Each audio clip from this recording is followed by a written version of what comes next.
Restoration describes both a process and a final outcome. And this final outcome is really to reach a good ecological condition of a given area. What constitutes a good ecological condition for each area depends on the ecological requirements of the area itself. So a healthy forest looks different than a healthy grassland, or a healthy peatland, or a healthy marine seagrass meadow, let's say. So there are two elements that are important to the issue of restoration. The one is the baseline. So what do we want to restore to? What was the starting point that we want to get to? And the second is, what type of measures can we reach? An obvious benefit of restoration is the improvement of biodiversity and putting a stop on the extinction of species.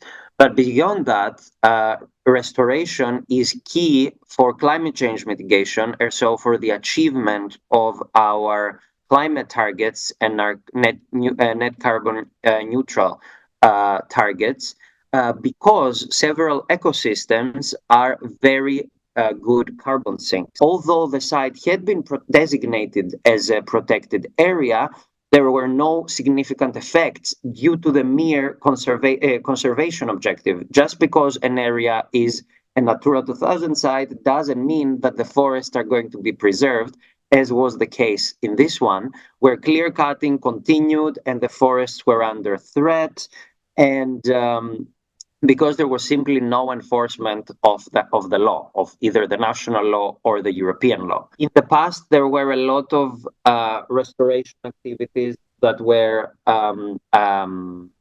non-binding, so non-legal, and these proved to fail. So in the end, we decided that we'd need a new biodiversity law. As mentioned before, this will contribute to the Global Biodiversity Framework, so both the EU and its member states will meet their international commitments by implementing this law.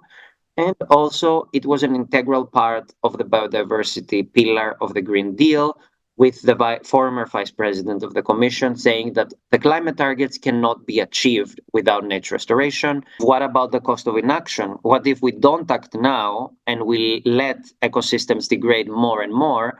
Ecosystems that we depend on in reality, and we will need to spend significantly more money if we restore them in 10 or 20 years.